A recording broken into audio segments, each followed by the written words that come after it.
Hey everyone, welcome again to another episode of our Supernatural Leadership Podcast. My name is Sean Gaby. Thank you so much for stopping by and tuning in month after month, week after week. We're hoping that we're going to be able to continue to give you more engaging content. So thank you so much for tuning in, especially to these interviews. They've been amazing. And so I'd encourage you, rate, subscribe, share this podcast with your friends and family, and let us know how this podcast is transforming your leadership. That's what it's all about, helping your leadership become a little more supernatural. Well, today, as we've been doing for the last several months, we have another amazing interview chat with an amazing world changer from the United States of America. And just before I welcome her onto this podcast, I'm going to read her bio to give you a little bit of a snapshot of who she is, what she's about, her heart.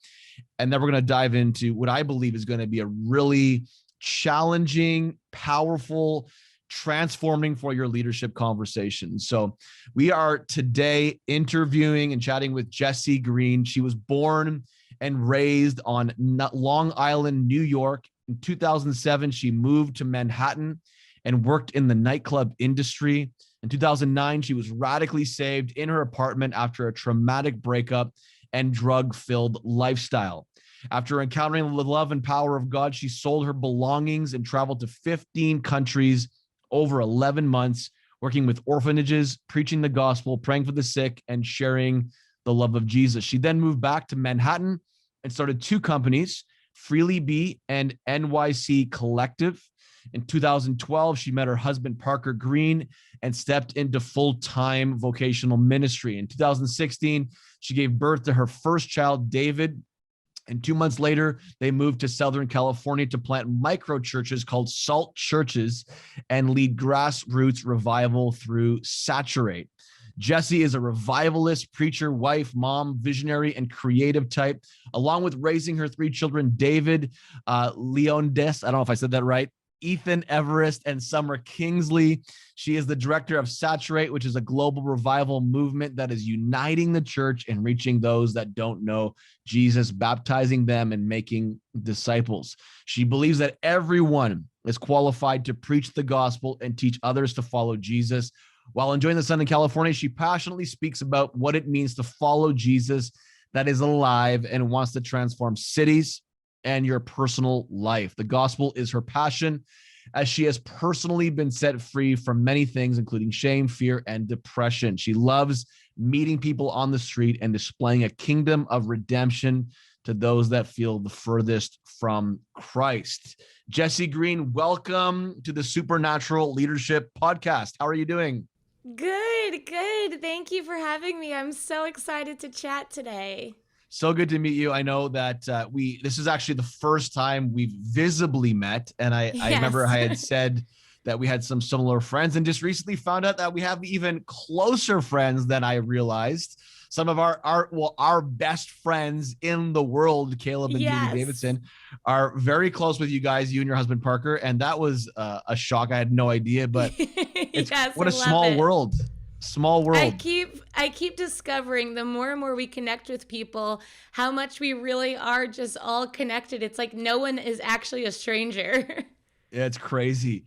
You know, you have a new book called Wildfires. I know that we're going to talk and kind of, swim through a little bit of the content of that book and talk around that. And I believe that a lot of those that are listening are going to be challenged, and they're going to be, motivated. They're going to be inspired. But tell us a little bit about this book that was released on May 18th. Give us a little bit of a snapshot of what it's about exactly, this book called Wildfires. Yeah, Sean, I am so excited because I believe that we're in such a unique time in history right now. Like today, this year, we're about to see one of the greatest outpourings of God's Spirit. It's been prophesied thousands of times. We're just entering into it. We're just seeing the birth pains right now. And I'm a huge revival history fan. I have read all of Charles Finney, Leonard Ravenhill.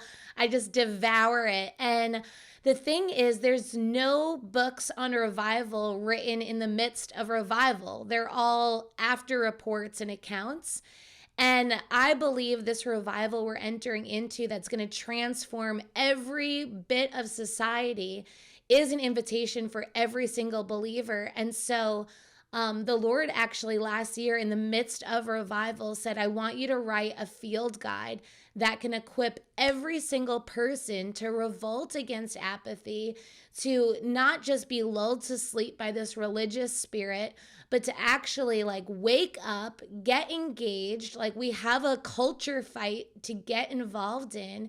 And we need the church, we violently need the church to actually rise up and be the church, to be the body of God here on the earth. And I think God's partnering with those that will say yes. And this book is just a way to activate people to just go all in.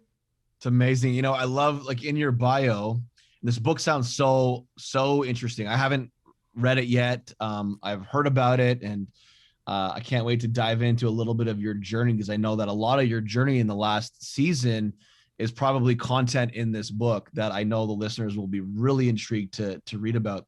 But yes. I love that in your bio, like you seem like a very well-rounded individual. I mean, you're a businesswoman at heart. I know that we were talking earlier, and we were talking a little bit about this and how like we are speaking the same language. You want to impact the world around you, not just the church, not just in the four walls of the church, you know, as people always reference that. And your heart is to reach out. Your heart is to reach those that are influencing culture, and your heart is to see reformation and transformation in the culture. And here you are, you're a businesswoman at the same time. You got a heart, you had an encounter with God, you got a heart for the church. And then outside from that place, you've decided, I know that in the last season, to take it outdoors and to do, I believe it's this movement called Saturate, to do the stuff of the kingdom that we as supernatural leaders are called to do.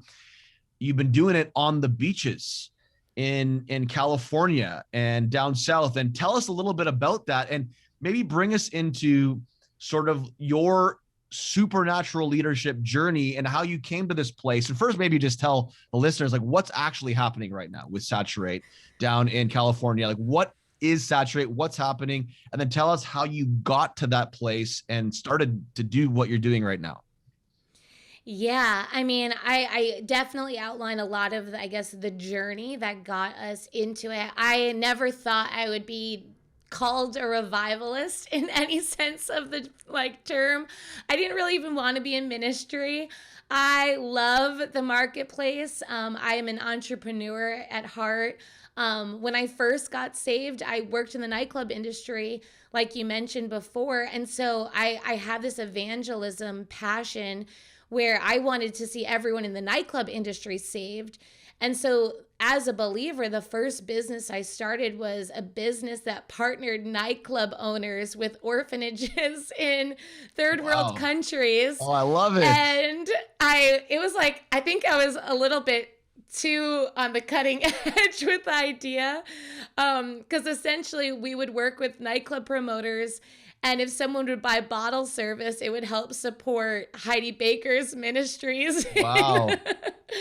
It was crazy, but it was so much fun. And we actually ended up leading tons of famous DJs and doormen and nightclub owners to the Lord, because they kept asking, like, why are you so passionate about this? Like, and I would get to share Jesus with them. And I loved doing that. And it was always, I felt like I loved being in the church, and I loved being around other believers and cheering one another on. But I feel like we all have these different roles to play. And I think as leaders and as people that are supernatural, our job is really to ask God on a regular basis. I mean, every single day, I feel like I wake up and I ask the Lord, like, what is it that you want me to do today? How do I partner with what you're doing on the earth today? 10 years ago, that looked like starting a nightclub company as a believer, which was so controversial. Honestly, I got a lot of negative feedback about it, but I didn't care, because I wanted to see nightclub people saved as much as any other person. And then amazing. I think that people don't realize, and it's been this journey of just saying yes to God no matter what.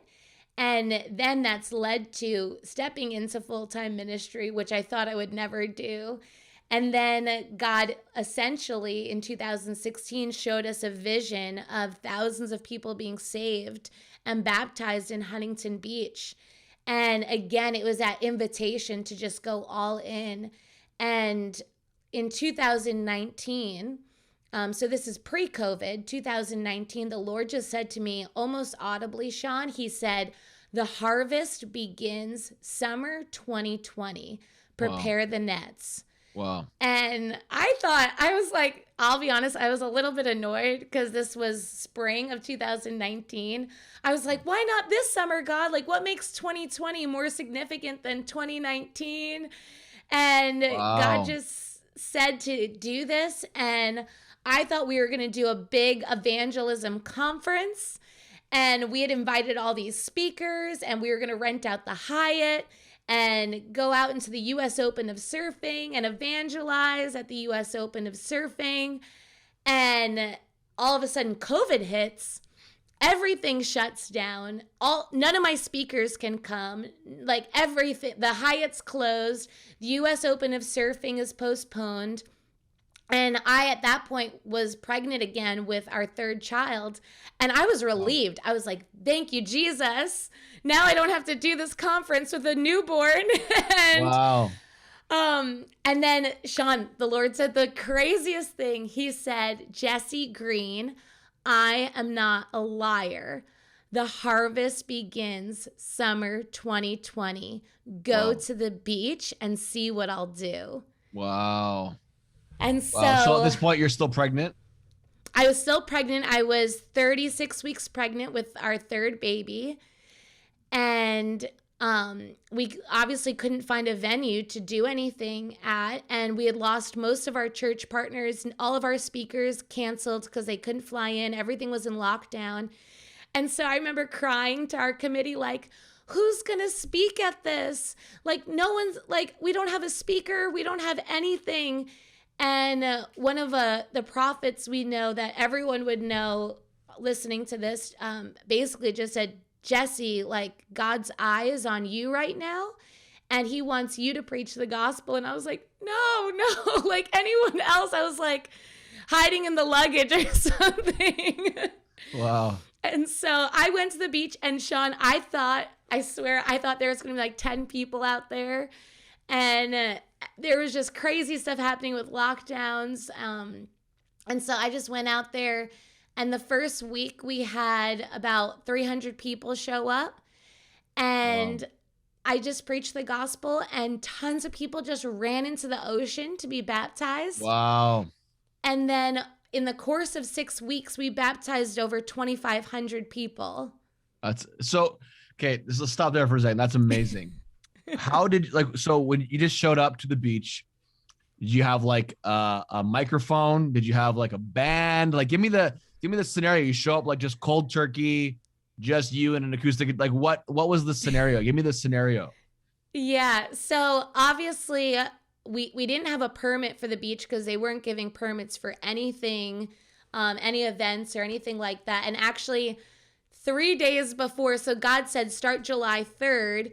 And because we were going to do it during the U.S. Open, and now that was postponed, I'm like, when do we do this?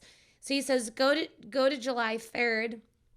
So 2 days before that, our governor, Gavin Newsom in California, releases that all of the beaches are going to be shut down for 4th of July weekend. And I'm like, what in the world? And so everything's going to be shut down. We have all of our intercessors praying and literally just prophesying that it will stay open. They decide to keep Huntington Beach open just July 3rd and then shut down on the 4th. Wow. So Huntington stays open. We go out there and we have literally a 8-foot by 8-foot pop-up like beach tent. I have a $60 Amazon megaphone that was terrible. Like, you literally could not hear anything from it, and the batteries kept dying. Wow. And we had 2 people on acoustic guitars and a cajon. And Wow. literally, like, I have to send you videos. It's so crazy. There's some online, but there would be points where I was screaming the gospel so loud that like the veins in my neck were popping out. But literally, honestly, it was like right out of the book of Acts. People miles away said that they would heard me preaching the gospel Wow. and came. And I know there's no Wow. way without the Holy Spirit that they heard me. Literally, one guy said he was walking down the road and he was on 10th Street, which is 10 blocks away from where we were. He heard me preaching the gospel. He was going to kill himself that day. He Wow. came, heard the gospel, ran into the water, got delivered of demonic spirits, and then started being discipled by these two people that were on the beach on our ministry team. Wow. And I just found out this story about 2 months ago. I ran into him at the beach and he started crying and he was like, "Are you Jessi Green?" Like, but honestly, it was so Wow. crazy. Like people were able to hear without anything. Wow. That's wild. So here's for everybody listening, this is like an example of presence-led leadership. We have principle-led leadership. You can lead by principle and you can do the right thing, say the right thing, build the right way. But then you have this often chasm between principle-led leadership and presence-led leadership, which often does not make sense.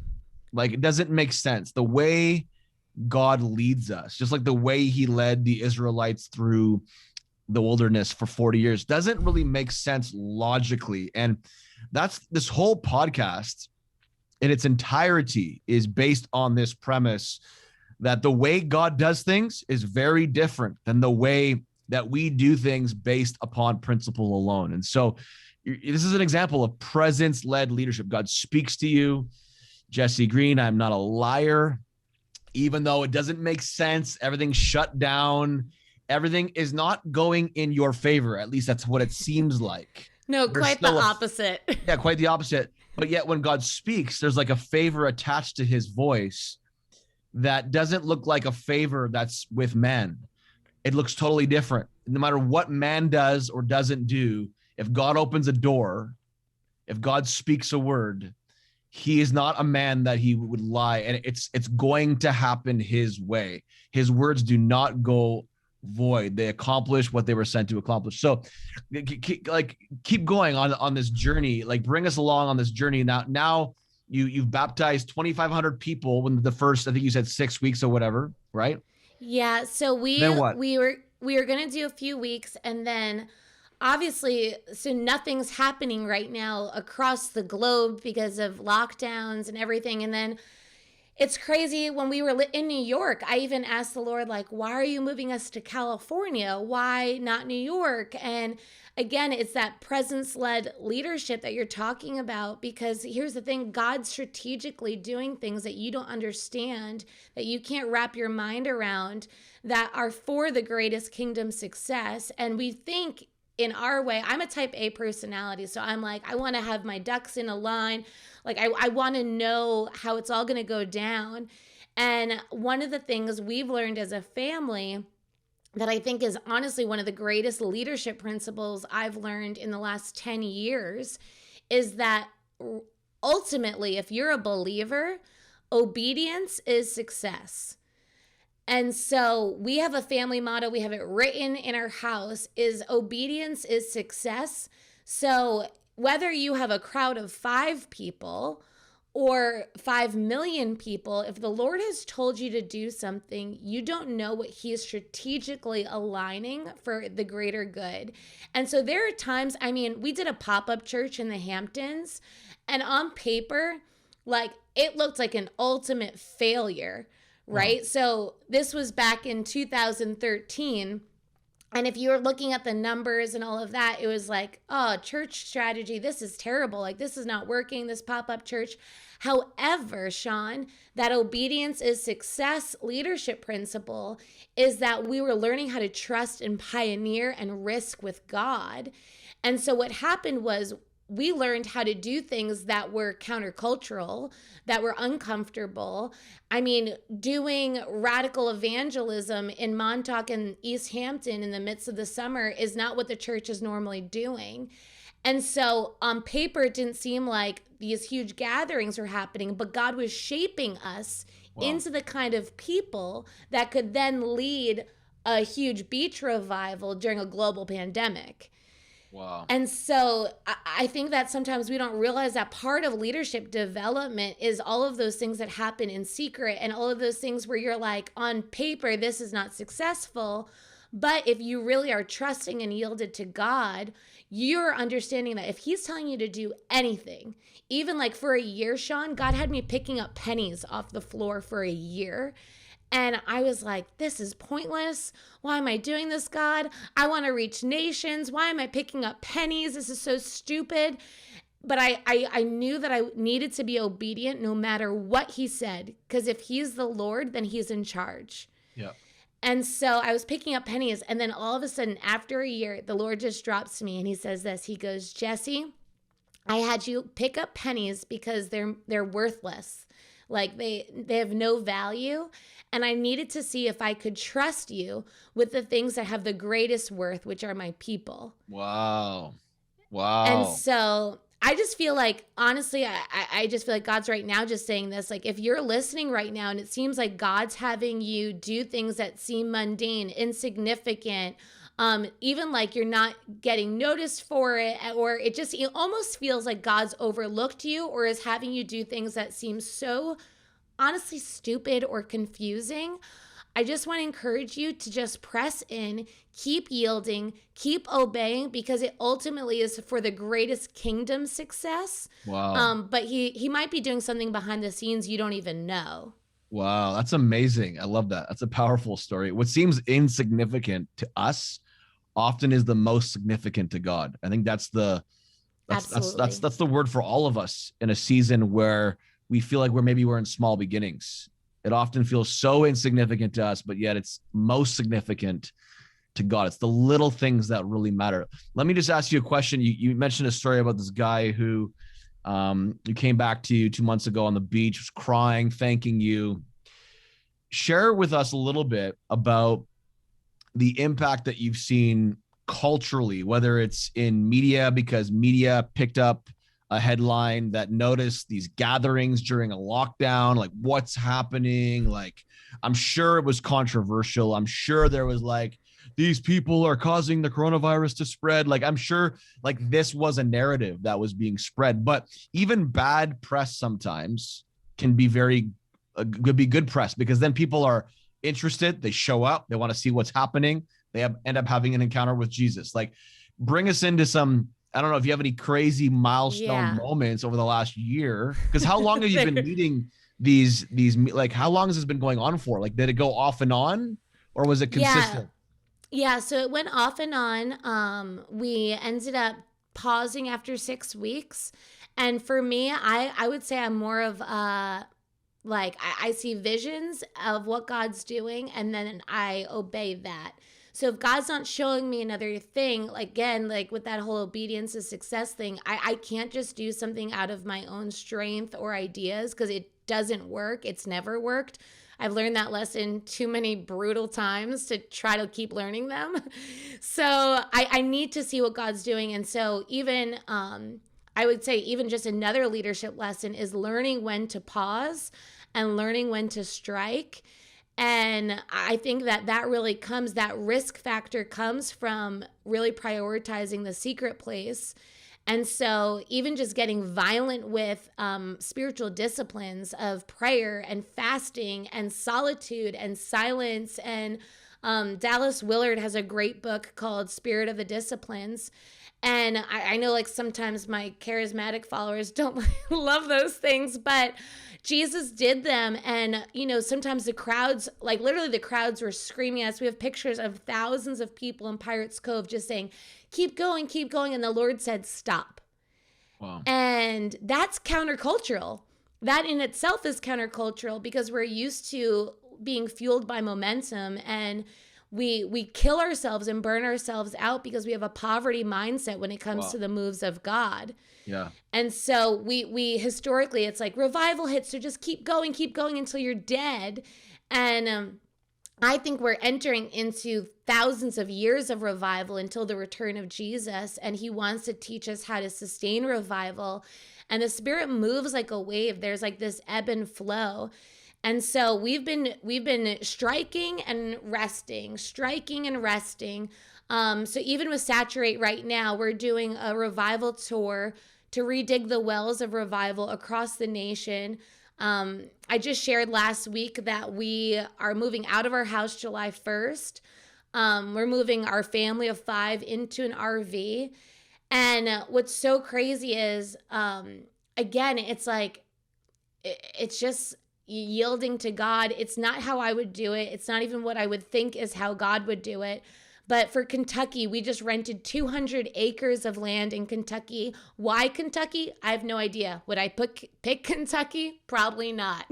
Like, I'm a city girl, and God's taking me to the boondocks of Kentucky to from lead New York revival. City to Kentucky. Yes. Crazy. I'm like, what in the world, God? But he said that he's going to pour out his greatest glory in Kentucky and to invite people to come stay in tents. And I can't make this stuff up. Like I would never choose to stay in a tent myself. I'm like probably more bougie than most revivalists. And yet it's just what God's doing. And so we say yes to whatever he's doing. And I believe that what he's going to do in Kentucky this July will be such an undeniable display of his glory and power on a national level that every single person in this nation is going to have to decide if they believe in God or not, but they can't say they don't know anymore. And we just saw a bit of that last summer in Orange County. And like you were saying with the persecution, I mean, it was wild. We had police at our house all the time. We got citations. I was nursing my 2-month-old baby and was holding the baby in my arms while the police were saying if we move forward, we're going to prison. And I remember crying and saying to my husband, like, am I willing to like go pick up formula and drop the baby off at our friend's house because I believe that God's asking us to preach the gospel? Wow. And I remember, this sounds so funny. It's like stupid little things, but like that night, I was going to wear a dress to the beach, and I literally put on shorts and a jacket and a hoodie because I was preparing to spend the night in jail. And honestly, it feels like you're almost lying when you tell these stories because it's like, we're in America. And you just think that this would never have to be the scenario that you're thinking about. And then yet the LA Times, they wrote 5 articles about the revival that's breaking out. And here's the thing, if the COVID stuff wasn't happening and the persecution wasn't happening, there's no way the LA Times is going to cover a Christian gathering. So thousands of people came and got baptized because of the bad press that we got, because of the favor we weirdly had with LA Times. And then the funniest story is, and I'll have to send you a picture of it, the police actually put up these like electric signs up and down Pacific Coast Highway that Saturate was canceled. But what's crazy is we didn't do any advertising. And so that weekend that they put those signs up, we had triple the crowd because people started looking up like, what's Saturate? Crazy. And so people were coming and they're like, I saw Saturate was canceled. So then I looked it up and I came, will you baptize me? And it was just, I was like, what in the world is happening? Everything that's being planned for evil and planned to shut us down is actually helping in some crazy way. Wow. So you went from like in the beginning, 300 people in a week, I think you said. Yes. So what was the peak? I would guess, and obviously, so it's so hard because like my husband used to be a part of Hillsong in Sydney. And so he like is used to being able to like track and organize everything. And he's more of that mindset. And he would try to like guess how many people are there, but we're out on the beach and on the hills. And so people are everywhere, all over, and moving all the time because there's no chairs. So we're estimating that there was anywhere between 5,000 to 7,000 people on the last weekend. Wow. So, but then like it was hard because people are like up on the hills and then down the streets. And then, so that's what we're guessing. Like we tried to like count by clumps of people. Wow. But that's the rough estimation. That's amazing. And so what would you say to listeners here listening to this? Like, really, it's an inspiring journey. And it sounds like it's only begun for you. Yeah. In this season, you're starting a whole new beginning with selling your stuff and moving into an RV and then traveling and doing this and starting in Kentucky in July.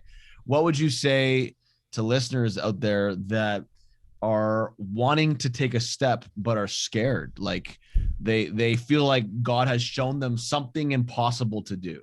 Like it's like Jesus saying to Peter, okay, come out on the water.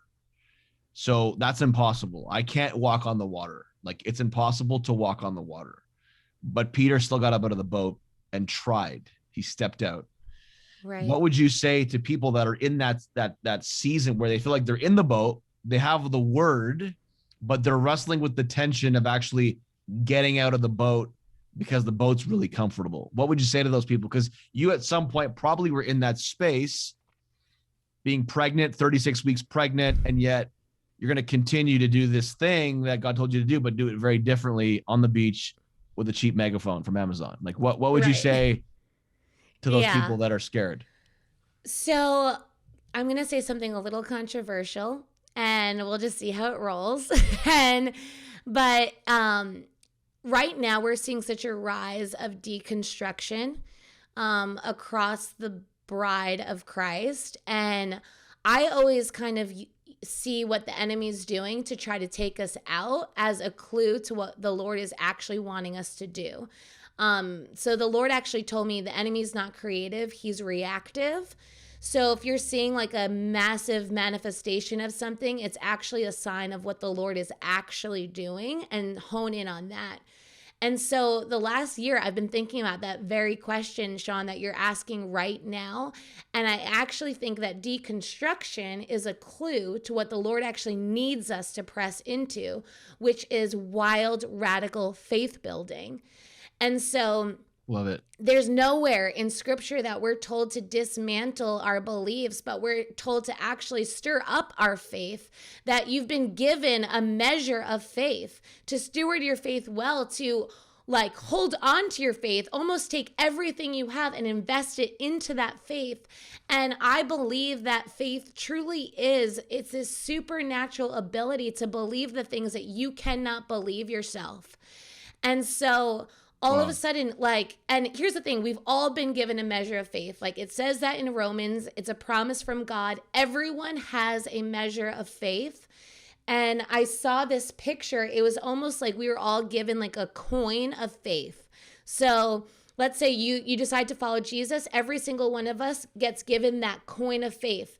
And then there's like this stock market of the supernatural. And you decide where you invest that coin, and it's either going to earn interest or it's going to just totally depreciate. And when you deconstruct your faith, when you don't risk, when you don't say yes to God, you're investing the faith in the wrong things. And then all of a sudden you're like, it feels like I have no faith and none of this works. And it's because you invested it poorly. Yep. But this is why I love podcasts like what you're doing. And there's so many people I think that are trying to provoke people to take action, to hone in on leadership skills, to actually pioneer, to risk, to get into the marketplace. I'm like, listen to all the podcasts you need to listen to until your ears bleed and you finally start believing the word of God over your life. Yeah. And I mean, I listen to podcasts while I'm in the gym. I'm reading 12 books right now, and I do everything I can to build on the little faith that I have so that I can keep risking when I think that there's no way that can happen. Wow. And so I think like you were saying before, I think the greatest leadership thing that we can do as Christians, whether it's in the marketplace, if you own a business and God's giving you even a tiny, tiny impression of something he might be doing, I would say take that coin and risk it on God. Wow. Then risking it on fear, risking it on potential loss, risking it on the lies of the enemy. But say, what if God will possibly do this thing he's showing me? What could possibly happen? Wow. Wow. That's totally a word, you know, and that, like, we could definitely go on a long rabbit trail about the whole deconstruction situation that's happening, and is honestly like a pandemic in and of itself. Yes. The whole Yeah, deconstruction, 100%. I don't even want to call it a movement, but it's a thing right now. And it's a worse pandemic in the body of Christ than the pandemic we actually are living through and in. And yeah, that's a whole other conversation. I'm tempted to go there right now, but I I love what you said, and I love, like, taking clues from what the enemy is doing. The enemy is very reactive, and he's not a creator. He's a created being. So he just distorts. He steals the copyright, or tries to steal the copyright, tries to twist and manipulate things that he can, because he knows what God is. He knows what God is doing. He knows. Right. He knows. Even the demons believe in Jesus. Like Right. talk to a non-believer. Well, okay, sorry, but even the demons believe in Jesus. So it's like they know what's up, and so he'll do whatever he can to sidetrack us. And instead of allowing us to be constructed by God, it's like, this is a time to be deconstructed in the name of God. But the deception is, it's actually not God doing the deconstruction. God does the renewal. He renews us. He revives us. Paul, and we can hone in on this. And we, we're renewed we're transformed by the renewal of our mind. Yes. And there's a metamorphosis that takes place. And it's more about building than deconstructing. It's more about reviving and realigning and recalibrating. Right.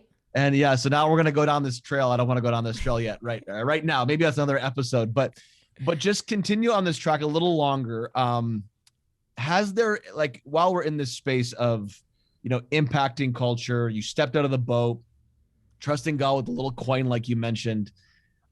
Give us, like, was there like a failure moment in this whole journey during the launch of Saturate and all that God was doing, where you learned the most valuable lesson? Maybe you highlighted in your book. I don't know. I'm just kind of speculating. Yeah. Was there a moment where in this last year you would say, this was the turning point? Like, I made maybe a mistake.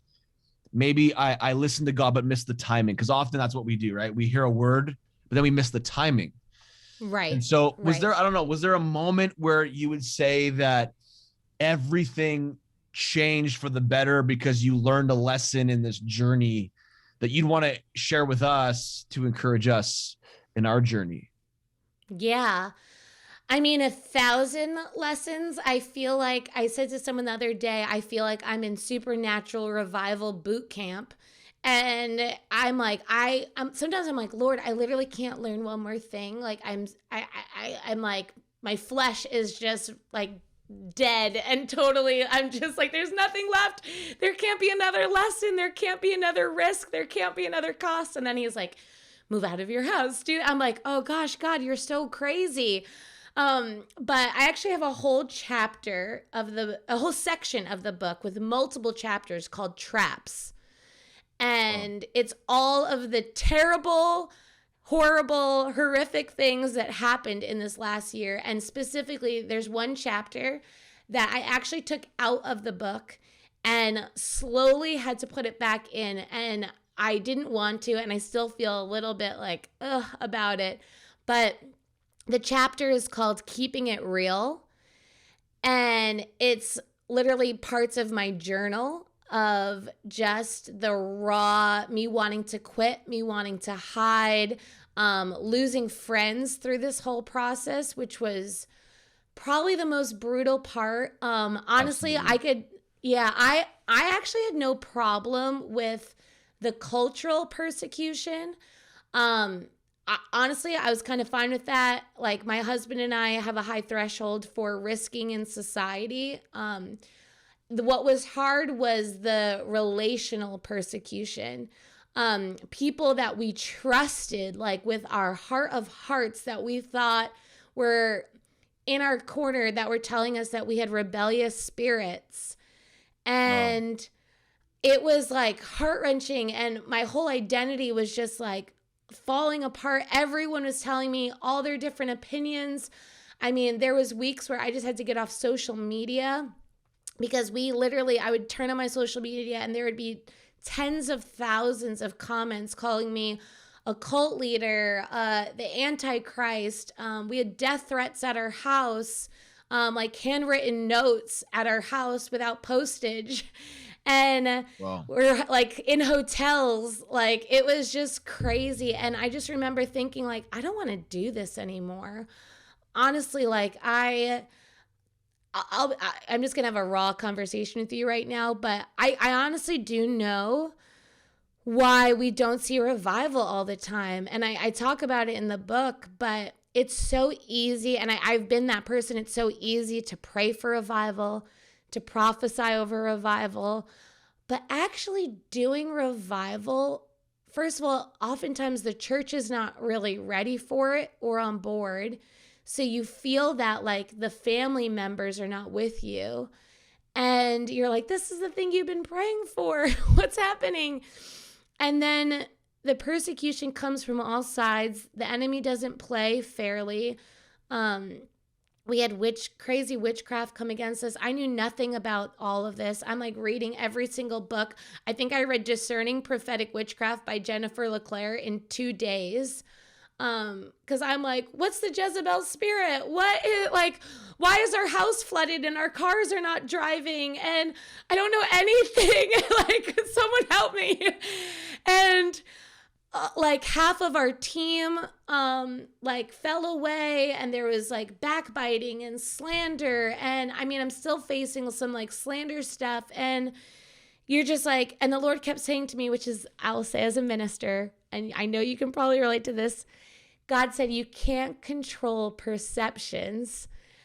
And I would say that's my hardest leadership lesson, is like wanting to defend myself and my heart motive. And sometimes you just can't. And it's just the worst, because you're like, I just love Jesus and I want to see people saved. Like, that's it. And people are going to make up stories and perceptions. And God just said, like, I'm your defender, and that's going to be true for you right now. Wow. And that's really hard. Like, I will say that's probably the hardest leadership lesson.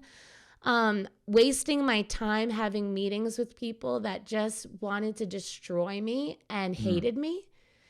And God was telling me to not meet with them, but I wanted to meet with them anyway to share my heart. And prophets like Patricia King telling me, don't go into the meeting. It's a trap. And I'm ignoring their wise counsel because I want to defend myself. Wow. And then it turns into worse accusations. It's like, you know what? That's a word, like, and this is like, you're bringing up like whole new podcast episodes here. You know? Thousands, we'll have a whole series, Sean. Yeah, for real. Cause that's a word. Like, you know, I love Patricia. We actually just had her recently. She's like a huge spiritual influence over Michelle and I's life. She actually is the one who gave us our not-for-profit. She gave us her wow, Canadian I love that charity, and we just changed the name to Kingdom Culture. She forwarded my first book. She's been a huge impact on our lives, and she understands this probably in a way that most don't. And I've watched her navigate like Christian war.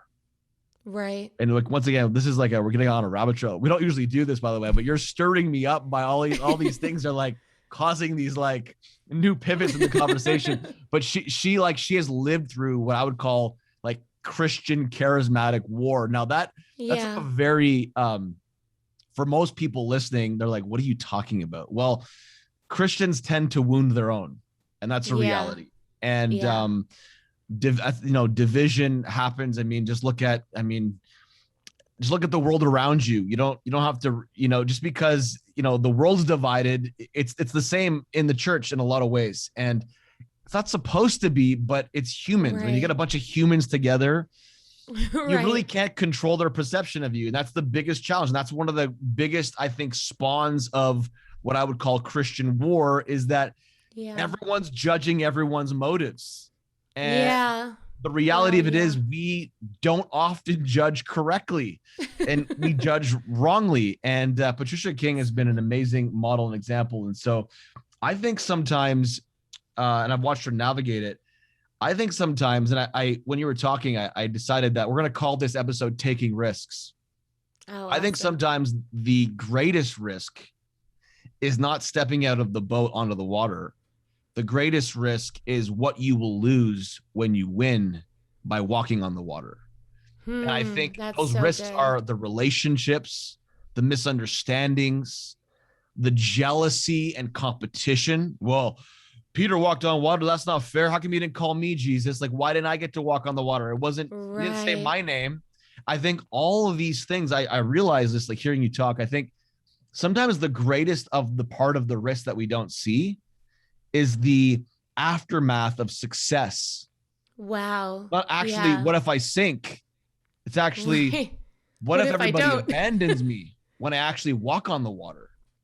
I think you've done that. I mean, it's like you stepped out of the boat, you saw incredible breakthrough, incredible, 2,500 people baptized in 6 weeks. I mean, incredible things happening.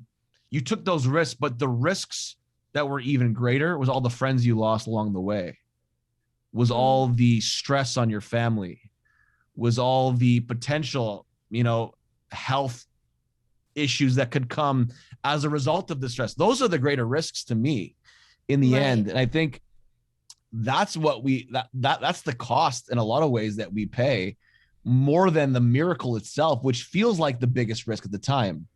The miracle. What if the miracle doesn't happen? No, it will probably happen. But what about all the other things that will happen that aren't a part of the promise? You'll walk on the water, Jessi. You'll walk on the water, but I'm not going to tell you what you're going to lose as a result of walking on the water. And so that's really powerful. Really, really powerful. Just as we close, just for time's sake, because I think we could go on and on. This is amazing. Yeah. What would you say are some key takeaways? Like, what would you want to leave the listeners with? You gave us so much good content so far.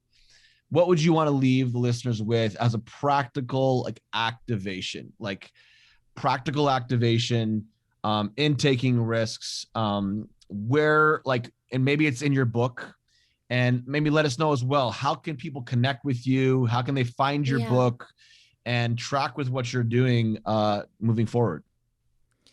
Yeah. So first and foremost, you can get the book on Amazon, Barnes and Noble, Target, wherever you buy books. And it's called Wildfires. And and they have it on Kindle and all of that stuff too. And then if you go to saturateglobal.com, that's where you can see the upcoming events that we have this summer. I would say, I feel like God's been giving me this word where if you've been doubting the realness of God, or you feel like you've experienced religion, but it seems like the glory and the power and all of that is almost like magic, special stuff for someone else. I'm telling people, literally just get $100 tent on REI and just get yourself to Kentucky. And I just feel like it's been kind of a scary word for me to say. I've already gotten negative feedback on it, so I know that it must be a God thing. But I keep telling people, come and God's going to prove himself to you. And I believe that there's going to be massive deliverance that's going to happen, that specifically people dealing with depression will leave the property completely free. There will be no depression there. So my husband keeps saying, you're really calling in quite the crowd. A bunch of depressed people is going to be quite the party. But I feel like God's going to bring the opposite spirit, and this joy outpouring to counter that depression is going to break out. And I keep having visions of people sleeping in the tent and getting delivered of demonic spirits in their sleep on the property. Wow. And so just come and see. And the biggest activation I feel like I want to give people is there's been this, it's so weird, and I'm just going to just do it. God's been having me invite people into this prophetic act of essentially consecrating yourself for the Lord and deciding to go all in. And we know about being baptized to be born again. Like we saw the conversation with Jesus and Nicodemus, and we've seen baptisms unto repentance and John in the wilderness, calling people to live that brand new life. But I believe right now for believers specifically, so this is different than unbelievers, believers specifically, I actually feel like God is setting apart this remnant that's going to go all in. They've counted the cost. They literally don't care. Like everything's on the table. And I feel like for you in your own private space as a prophetic act to fill your bathtub and to go under the water, to just almost consecrate and set yourself apart and to say to the Lord, it's like this, I don't know, I can't describe it other than this prophetic act of just going into the water and saying like everything else that belongs to me, I lay it down. I give it to you, Lord. And to come out and start praying this way for 6 weeks and just see what God says. Just start praying, God, show me what you're doing and how I can partner with you. Show me what you're doing and how can I partner with you? And ultimately, my husband and I started doing this, and that has now resulted in us moving into an RV and selling all of our stuff and moving out of our house, which I thought we were in California forever. So it will work.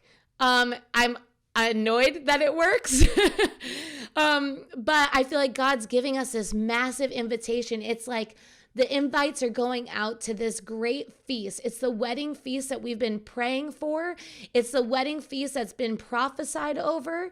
And the invitation's out for the whosoevers that will take it. And he'll go into the highways and byways and get those people to the party. It's just whoever wants in. And I'm really excited about that. That's amazing. You know, I love the verse John 5:19 where Jesus said, I only do what I see the Father do. And that, you know, in the very first episode of the launch of this podcast, that was sort of, you know, that's sort of the big portion of the premise, I guess, if I could say that sort of frames this entire focus of this podcast is getting a hold of what God is saying and doing, and then doing it. And so that's really what you're saying. And so just to reemphasize what Jessi was saying for the activation is to spend time in that space, meditate on John 5:19. You know, if you can, do what she said to do, you know, as a symbolic act, spiritual prophetic act, just kind of lay in the water, come out and just hear what God wants for you in this season. What does he want you to let go of? What does he want you to step into? And take that risk, which is what we're talking about today on today's episode. Take that risk. I want to encourage everyone out there to buy this book, Wildfire.